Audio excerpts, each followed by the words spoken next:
Tool of taxonomy, taxonomical evidences. Student को आसानी से एग्जैक्ट एग्जाम्पल नहीं मिलते और एग्जैक्ट एग्जाम्पल नहीं मिलने की वजह से बच्चे के स्कोर अच्छा नहीं आता और स्कोर अच्छा नहीं आने की वजह से बच्चे में वो एक टेक्सोनॉमी का सेंस है, एक टेक्सोनॉमी का कॉन्फिडेंस है, वो डेवलप नहीं होता। बच्चों के सामने एक जेन्युइन क्वेश्चन और आता है, वो आता है कि हम बीएससी में हैं तो हम बीएससी में आंसर में कितने एग्जाम्पल लिखें, हम एमएससी जनरल पेपर में हैं तो हम कितने एग्जाम्पल दें और हम स्पेशल पेपर में तो कितने एग्जाम्पल दें।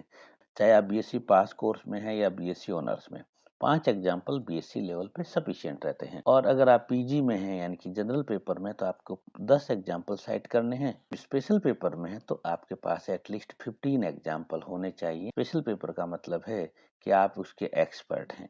जी हाँ, नमस्कार, मैं डॉक्टर प्रवीण मोहिल रूबरू हूँ आपसे phytochemistry as a tool of taxonomy. Phytochemistry is a taxonomical evidence. पहला सवाल है कि what are the chemical characters.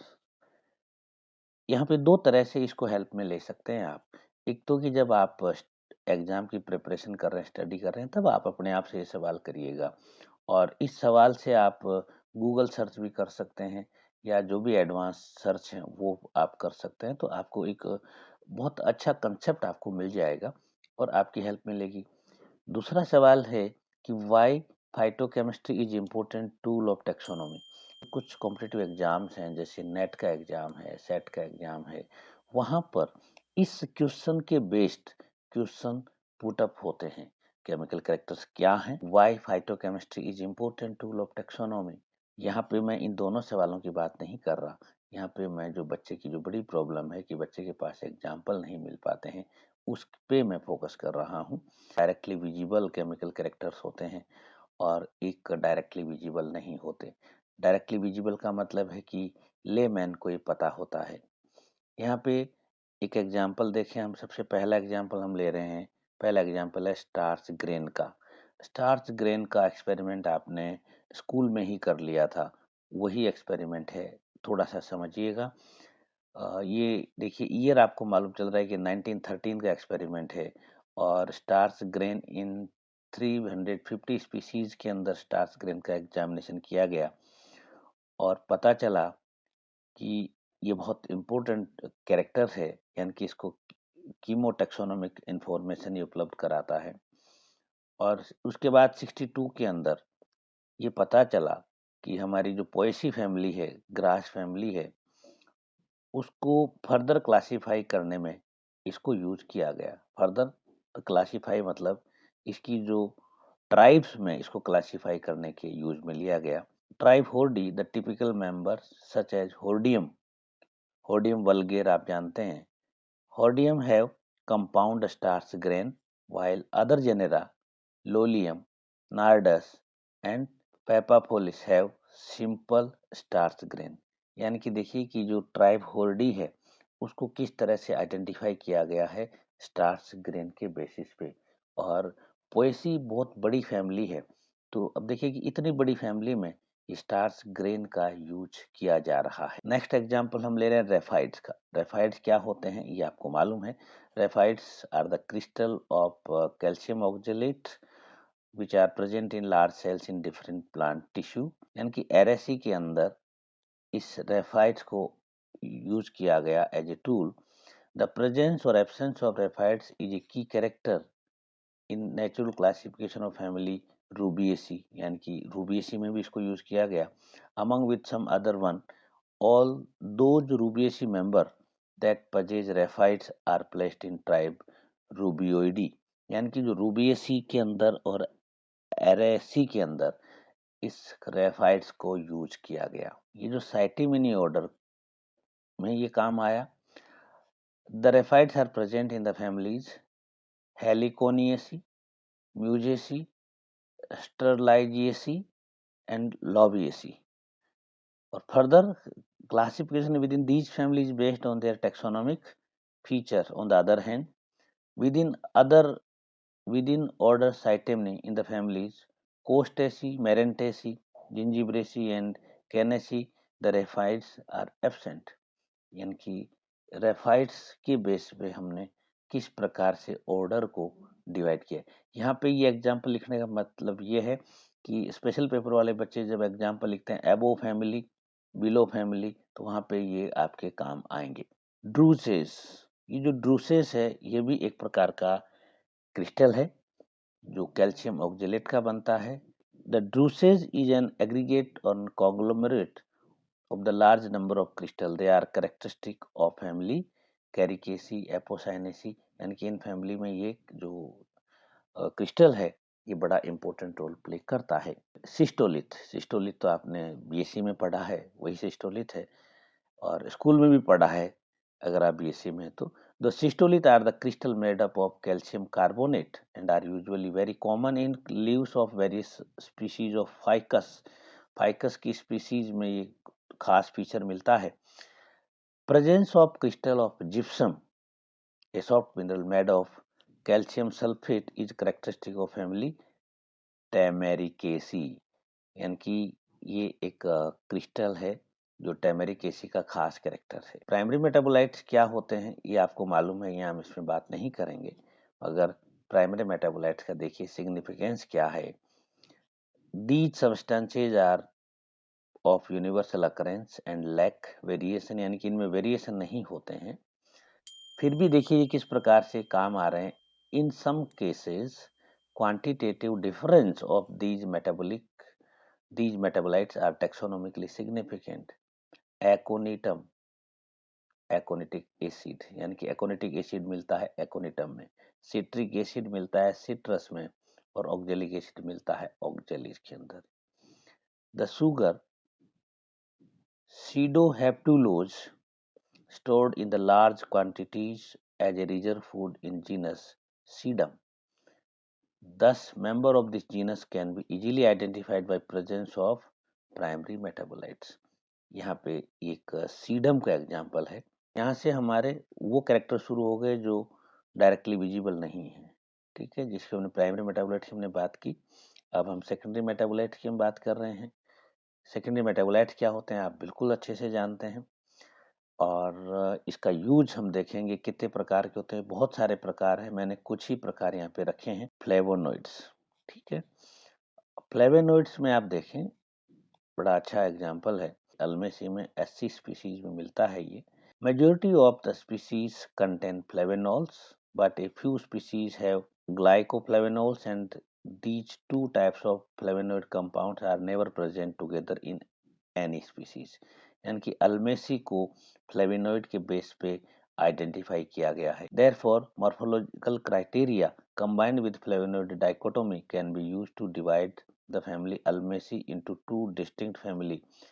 Ulmaceae is characterized by presence of flavonols and the family Cactaceae is characterized by presence of ग्लूकोफ्लेवेनोल। यानी कि जो अल्मेसी को जब further divide किया गया तो उसमें फ्लेवोनॉइड्स का उपयोग किया गया। ये एग्जाम्पल है फैमिली लेवल का। अगला एग्जाम्पल इसी में देखते हैं, द एपियसी। एपियसी है गाजर वाली फैमिली। एपियसी को फर्दर क्लासीफाई करने के लिए ये टूल काम आता है। कैमेलिया साइनेंसिस है जो चाय है, इसकी जो डिफरेंट वेराइटीज हैं वो इसी केमिकल कंपाउंड की वजह से पहचानी जाती हैं। टर्पिन, ये भी सेकेंडरी मेटाबोलाइट्स है और टर्पिन में क्या देखा गया कि volatile terpenes are major component of essential oils which are characteristic of order Magnoliales, Austrobeliales, Piperales and Laurels. They are also reported in families Myrtaceae, Rutaceae, Apiaceae, Lamiaceae, Asteraceae। इसको अपन common भाषा में एरोमेटिक फैमिली भी कहते हैं। ये वही चीजें हैं जहां हम कहते हैं एरोमेटिक फैमिलीज की हम जहां बात करते हैं। यहाँ पे साइंटिफिक शब्दावली में ये है टर्पिन।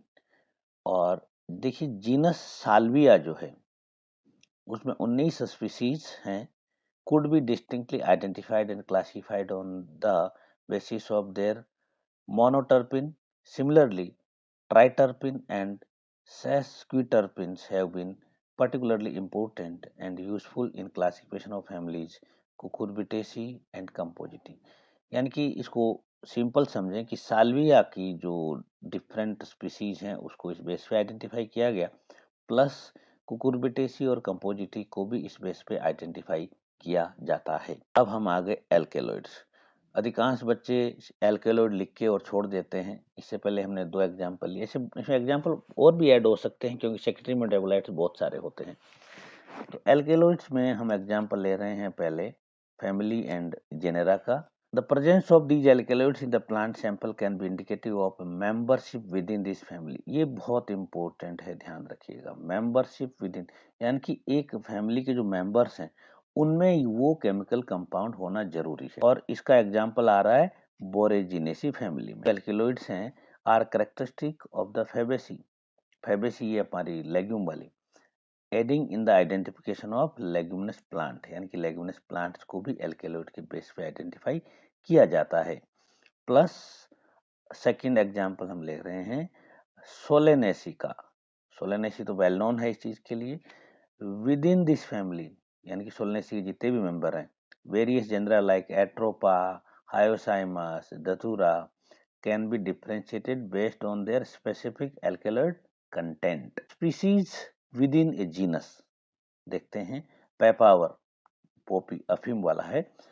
जो पेपावर है, Papaver contain numerous species each producing distinct alkaloid, यानी कि जो पेपावर की जो स्पीसीज है वो एल्केलॉइड के बेस पे हम आइडेंटिफाई करते हैं।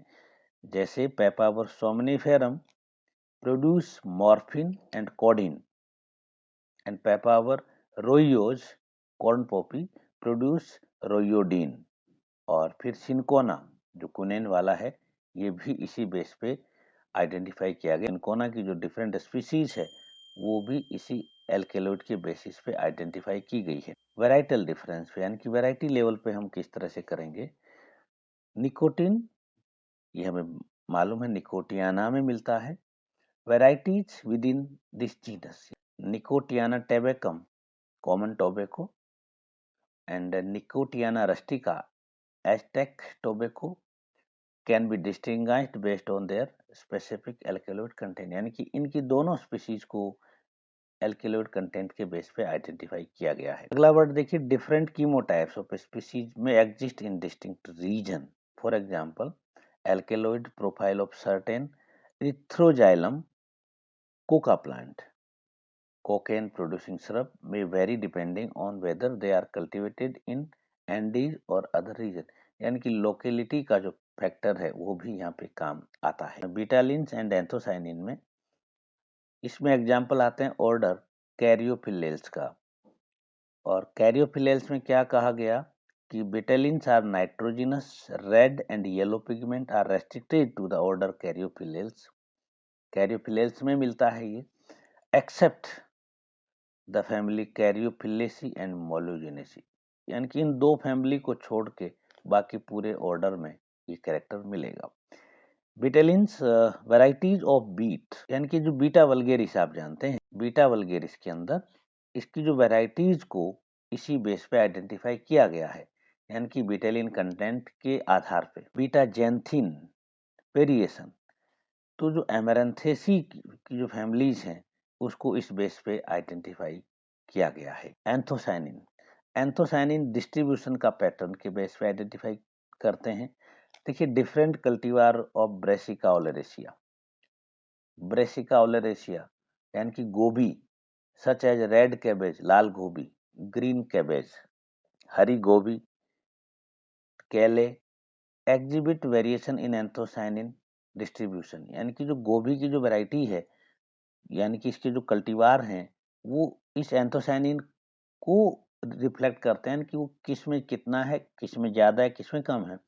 द प्रेजेंस और absence of anthocyanin in specific plant tissue, यानी कि पर्टिकुलर प्लांट टिश्यू में, लाइक लीव्स और स्टेम, यानी कि पत्ती में है या स्टेम में है, contributes to their classification of Brassica oleracea, यानी कि जो ब्रेसिका ओलेरेशिया का जो फर्दर क्लासिफिकेशन है वो एंथोसाइनिन के डिस्ट्रीब्यूशन की वजह से किया जाता है। Anthocyanin profile, grape wine Varieties used for wine making यानी कि अंगूर wine making showcase different anthocyanin profiles in their skin. The color and intensity of red grapes, जो लाल अंगूर जो हैं, red grapes are influenced by specific anthocyanin present, aiding in the identification of grape varieties. यानी कि अंगूर कितने कितने प्रकार के हैं, वाइटिस वेनिफेरा, ये एंथोसाइनिन प्रोफाइलिंग पे डिपेंड करता है.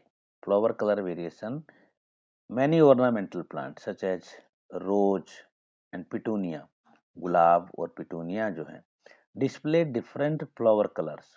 आपको मालूम है कि गुलाब के कितने प्रकार के कलर हैं, कितने सारे रंग हैं गुलाब में और पिटूनिया में, ये सारे इसी एंथोसाइनिन पिगमेंट की वजह से होते हैं. Analyzing these pigment can help taxonomist differentiate between closely related cultivar और species in ornamental plant. Anthocyanin accumulation, apple की वैरायटीज, यानी कि मार्केट में कितने सारे एप्पल आते हैं, उस जितने सारे एप्पल यानी कि सेब आते हैं वो एंथोसाइनिन एक्यूमुलेशन के बेस पे आइडेंटिफाई किए गए हैं. The presence of specific anthocyanin contributes to the coloration of different apple cultivar Malus domestica apple varieties, यानी कि एप्पल को फर्दर इसी बेस पे आइडेंटिफाई किया गया. एंथोसाइनिन कंपोजिशन, इसमें जो बेरीज हैं, blackberries, raspberry, strawberries, belong to the Rubus genus and showcase varieties in anthocyanin composition. Analyzing the anthocyanin in these berries can aid in taxonomic studies and cultivar identification of berries यानी कि रूबस में. Glucosinolate, mustard oil glucoside, एक ही चीज है, दोनों एक ही चीज के नाम है. यानी कि जो सल्फर पंजेंट जो होती है, एक गंध होती है सल्फर जैसी, they are hydrolyzed by enzyme known as myrosinase to yield pungent mustard oil. जो सरसों के तेल की स्मेल आती है वो, they are characteristic of brassicas. यहाँ तक हमें मालूम है, मगर ये दो फैमिलीज और हैं, इंपॉर्टेंट नोट करिएगा, रेजिडेसी एंड टोवेरिएसी, जिनमें ये सल्फर पंजेंट का कैरेक्टरिस्टिक फीचर मिलता है. अगला सेगमेंट आ गया सीमेंटाइड, यानी कि हमने इस फाइटोकेमिकल में एक वो लिया जो कैरेक्टर डायरेक्ट विजिबल है, एक वो लिया जो कैरेक्टर डायरेक्ट विजिबल नहीं है. डायरेक्ट विजिबल नहीं है उसको हमने प्राइमरी मेटाबोलाइट्स और सेकेंडरी मेटाबोलाइट्स और सीमेंटाइड में 3 सेगमेंट में हम कैटेगराइज करते हैं. अब सवाल है कि सीमेंटाइड्स क्या होते हैं. सीमेंटाइड बहुत सिंपल सी चीज है, मगर ये कॉमन वर्ड नहीं है, इसलिए इम्पोर्टेंट है. The information carrying molecule in plants are called semantides. They have been recognized to be 3 kind, यानी कि 3 प्रकार के होते हैं. DNA प्राइमरी सीमेंटाइड, RNA सेकेंडरी सीमेंटाइड और प्रोटीन ये टर्सरी सीमेंटाइड. यानी कि ये वो केमिकल हैं जो जेनेटिक इंफॉर्मेशन को स्टोर करते हैं और जनरेशन टू जनरेशन लेके जाते हैं. हाँ, अभी तक आपका इस वीडियो से जुड़ा आपका कोई भी डाउट है या कोई सजेशन है तो आपका स्वागत है. और आपको कुछ भी सवाल आप पूछना चाहते हैं, कोई आपको प्रॉब्लम है या कोई और टूल है जिसके एग्जाम्पल आपको नहीं मिल रहे हैं, तो आप कमेंट कर दें या फिर इस मेल आईडी पे मुझे मेल कर दें. वीडियो अच्छा लगा हो तो लाइक एंड शेयर जरूर कीजिएगा. अगले वीडियो के लिए समय पर नोटिफिकेशन मिल जाए इसलिए चैनल को सब्सक्राइब कर लीजिएगा. Thank you.